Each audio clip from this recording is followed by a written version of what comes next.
So when you've got everything beveled, you're going to line it up again. Again, you're going to check your size, because if this tile was too big, I could cut it down and re-bevel it now, but once it goes up into a box, I can't cut anything.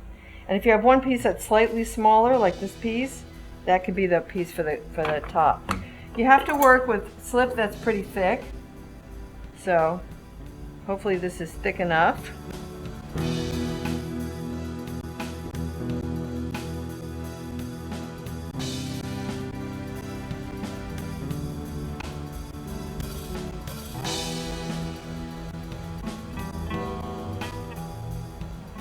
If the slip is too thin, it won't hold together, so hopefully we're okay on that regard.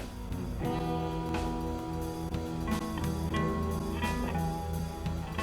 little bit thin. Now, you don't need to get anything on the back. It doesn't have to be extremely messy. You're going to line it up, and you're going to press it in. Press it there, and then you're going to press the extra slip into the seam. So it should be standing up. Okay, then you do this on the next one. You're going to do it on two sides. So you're going to put slip on this side and also the bottom.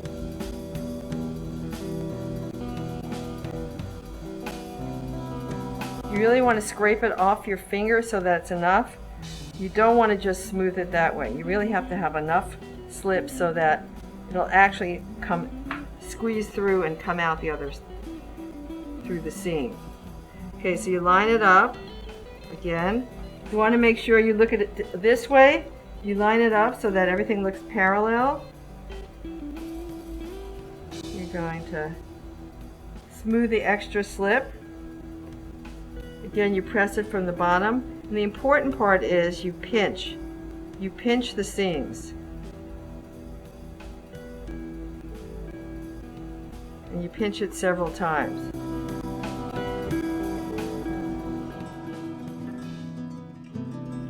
On this piece, I'm going to put slip on three sides now. The bottom and the two sides.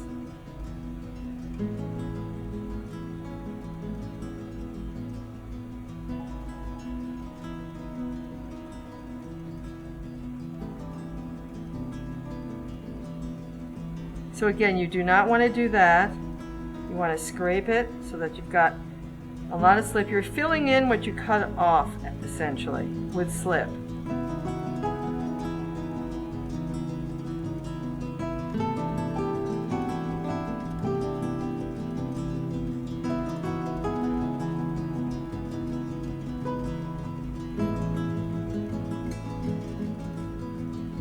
Especially have to be careful on the corners. You want plenty by the corners.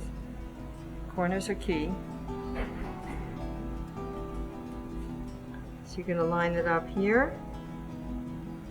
You're going to line it up here, press it in.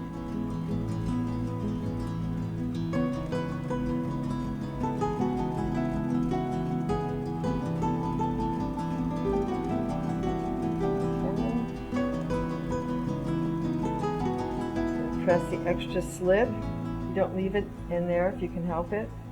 We are going to have a chance to clean it later, but still, just you want to make sure you can never press it too much, because it just helps the piece get joined at that seam.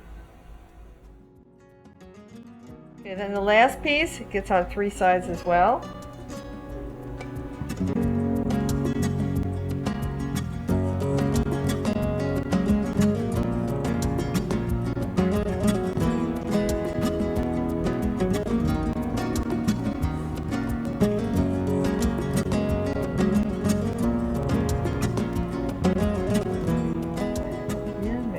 Make sure it's parallel. Press it in, the bottom.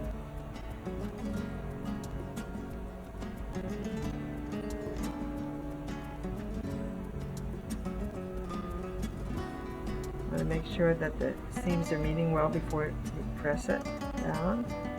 Get the extra slip out.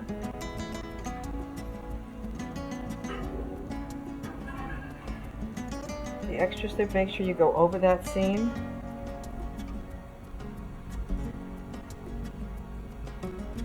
Okay. We're gonna countersink the top part in, and then we're gonna turn it over and make sure that we press the bottom, because the bottom has not been sealed.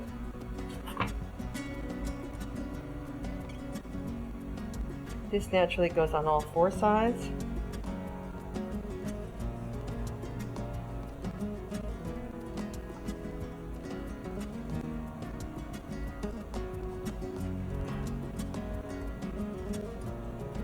Remember, it's only on this seam. You don't need to get it anywhere else in the back or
once you get it even, you're going to be pinching again.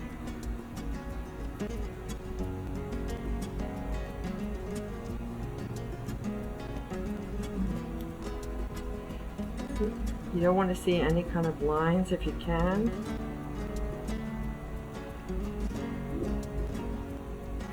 We're going to be scraping it later, so if there are lines, we can get rid of them later, but if you can pinch it now, that's even better.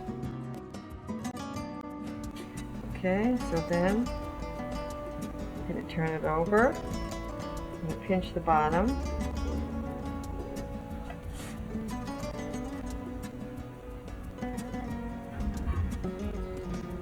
Go ahead and pinch the sides some more.